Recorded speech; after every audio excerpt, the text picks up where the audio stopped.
Neste dia 10 de junho, dia de Portugal, um livro, Heróis do Mar, a história dos símbolos nacionais, algo que nos une enquanto povo, o hino, a história dos símbolos nacionais, assim é que é, algo que nos une enquanto povo, o hino, a bandeira, um livro da autoria de Nuno Seriano Teixeira, professor catedrático, ex-ministro. Boa noite, Sr. Professor, bem-vindo. Qual é o mecanismo através do qual se cria a emoção popular em torno destes símbolos como estes? Boa noite, Paulo.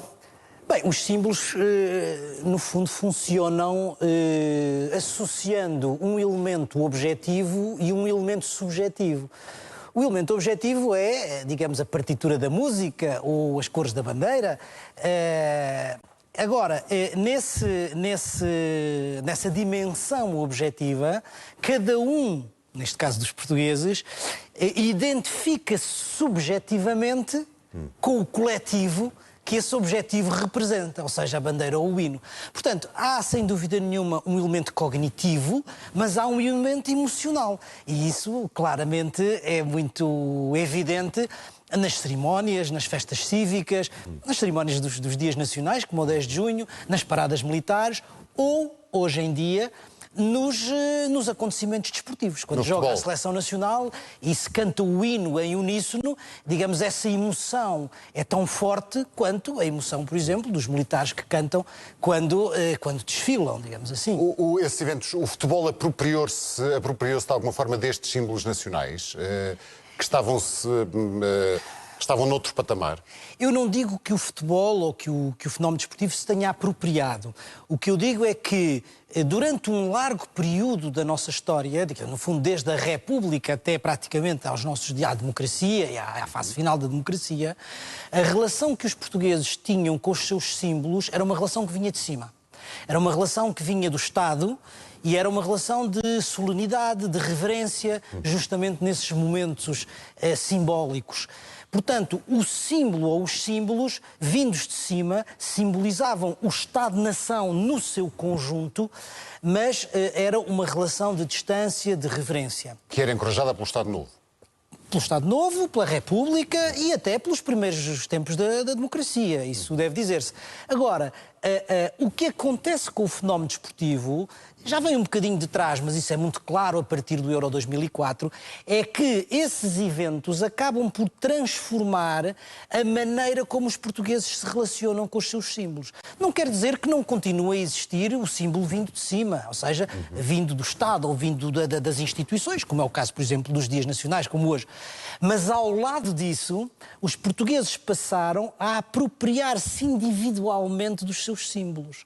Ou seja, repare, vão para o futebol com o cascolo da seleção, vestem as camisolas com as cores nacionais, cantam o hino no princípio dos jogos e isso, digamos, faz com que nós passemos de um nacionalismo que eu costumo dizer formal para um nacionalismo banal. Um nacionalismo do cotidiano. Portanto, a relação... Banal sem a carga pejorativa do termo. Sim, informal, se quiser. Sim.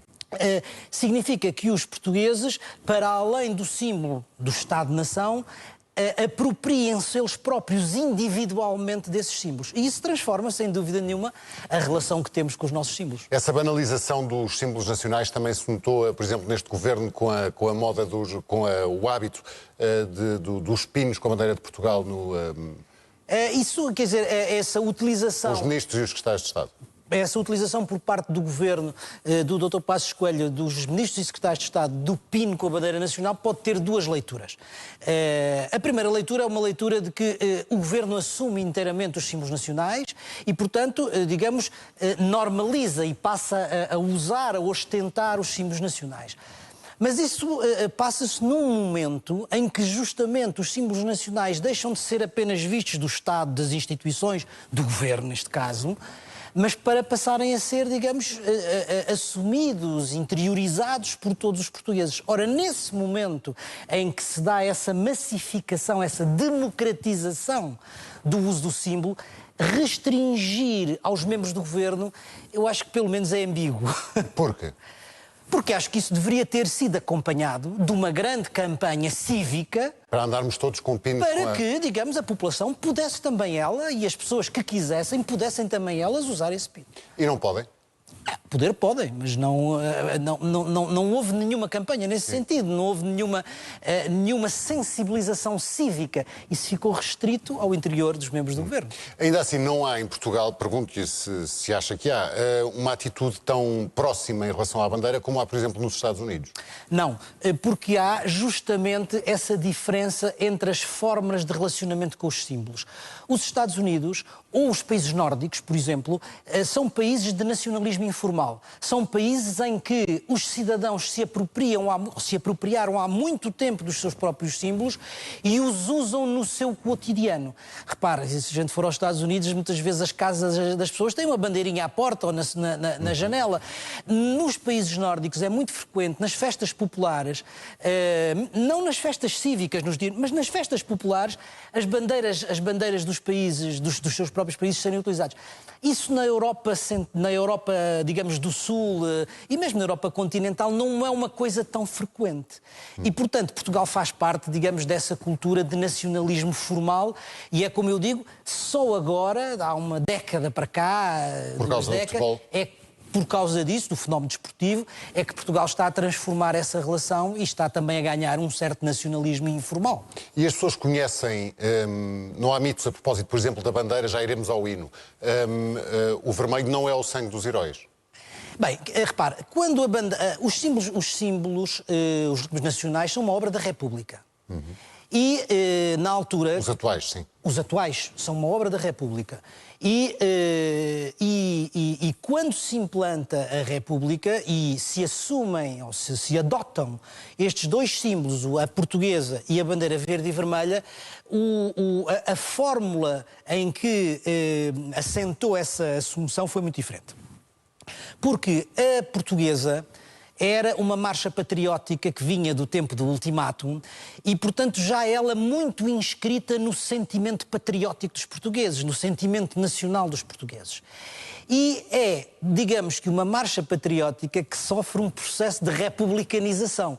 Primeiro no 31 de janeiro, portanto, quando se implanta a República efemeramente, é no Porto, em 31 de janeiro, é feita ao som da portuguesa, e depois no 5 de outubro, a mesma coisa, quando as tropas vêm da Rotunda para a Câmara Municipal, vêm duas bandas militares a tocar a portuguesa. E, portanto, era já um hino patriótico, era já um hino inscrito no sentimento nacional que sofreu um processo de republicanização. E, portanto, quando a República o adota, praticamente ele é assumido de uma forma quase natural, quer dizer, ainda houve uma discussão, ainda se pensou, será a Maria da Fonte, será a Marselhesa? A Marselhesa não era possível porque era o hino francês. E a Maria da Fonte acabou também por não ser, e portanto a portuguesa foi assumida de uma forma natural. Com a bandeira as coisas foram diferentes. Não é? Mas pegando, já vamos à bandeira, se a pessoa se não se importa, mas o hino não está datado.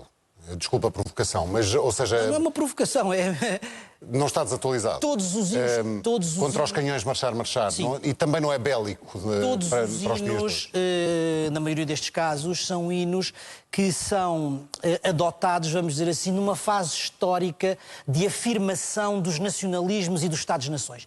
Normalmente na segunda metade do século XIX ou no princípio do século XX.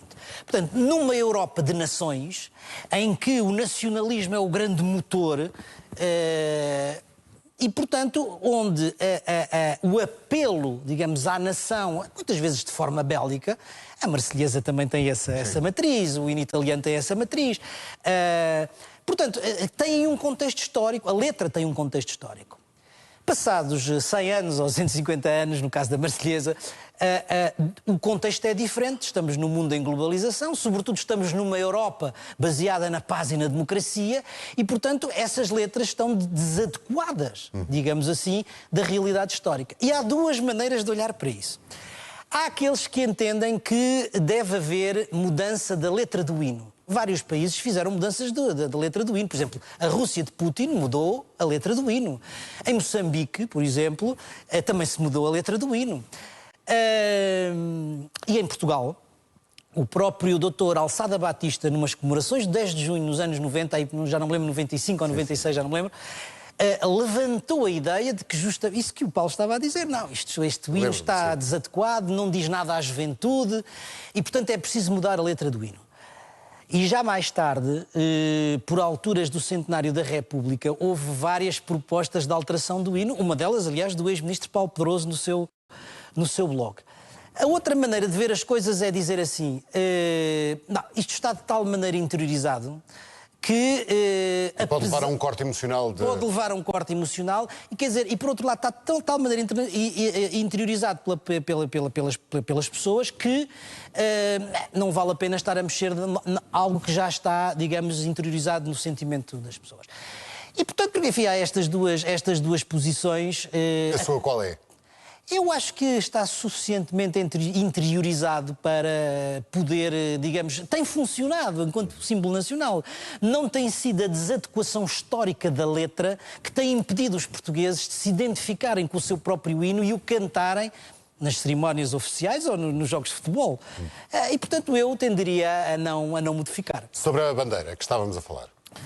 Sobre a bandeira, tem um percurso completamente diferente. Portanto, enquanto o hino é um hino patriótico que se republicaniza, a bandeira é uma bandeira profundamente republicana que vai à procura de legitimidade nacional. E, portanto, foi muito mais difícil digamos, a adoção da bandeira durante a República. E havia, naquela altura... Uma sucessão de experiências, houve, se não estou em erro. Houve uma sucessão de experiências em relação à bandeira. Sim, houve... Eu nessa investigação encontrei pelo menos quase 50 por 47 ou 48 projetos diferentes, os mais diversos, mas basicamente havia duas posições. A primeira posição era aquela de que a bandeira devia permanecer igual à que vinha de trás, à bandeira da monarquia, portanto continuar azul e branca, retirando-lhe os símbolos que identificavam a monarquia, ou seja, a coroa real.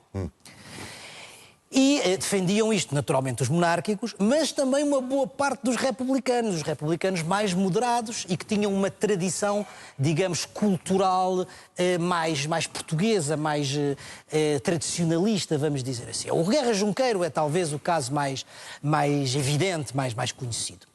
Depois havia os outros republicanos, mais radicais, que entendiam que devia haver uma ruptura com o passado e, portanto, as cores deviam ser as cores absolutamente republicanas e também outros símbolos.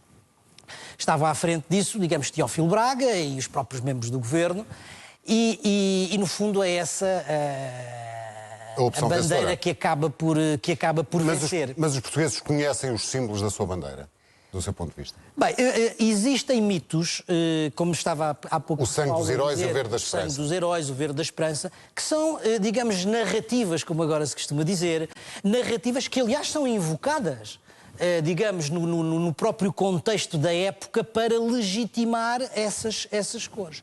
Na minha interpretação, as coisas não são bem assim. E da investigação que eu fiz, a mim parece-me que o vermelho tem uma origem que é a origem dos movimentos democráticos e populares das revoluções do século XIX, desde a Revolução Francesa de 1848 até à Comuna de Paris, e que, no fundo, é o vermelho que se prolonga nas bandeiras dos partidos socialistas e comunistas. Portanto, é essa tradição democrática.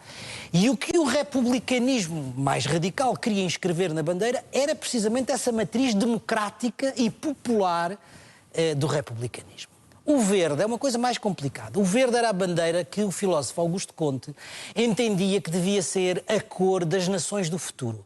A bandeira mais típica, mais arquetípica, digamos, disso, é a bandeira brasileira, completamente positivista, não é? Com o seu verde e depois com a esfera, com a ordem e o progresso. Houve, aliás, um projeto para a bandeira portuguesa que também tinha a ordem e o progresso, ou trabalho e progresso, já não me lembro. No fundo, portanto, o verde inscreve essa matriz cultural desse republicanismo mais radical na nossa bandeira. Isto é a ruptura com o passado e, portanto, a necessidade de descontinuidade simbólica para marcar a ruptura política. Mas também há elementos de continuidade e são tão importantes como os outros. Como o brasão. É o brasão. Portanto, É, em primeiro lugar, o escudo das esquinas, que invoca a fundação da nacionalidade, e é a esfera armilar, que invoca a época de ouro da história portuguesa, que são os descobrimentos. Portanto, no fundo, são esses os dois elementos. São os dois grandes símbolos nacionais portugueses, a bandeira e o hino, ficam aqui muito bem explicados. Heróis do Mar, a história dos símbolos nacionais, da autoria do professor Nuno Severiano Teixeira. Sr. Professor, obrigado por ter vindo ao Política Mesmo. Tenha uma boa noite. Eu é que agradeço. Fica por aqui o Política Mesmo. Voltamos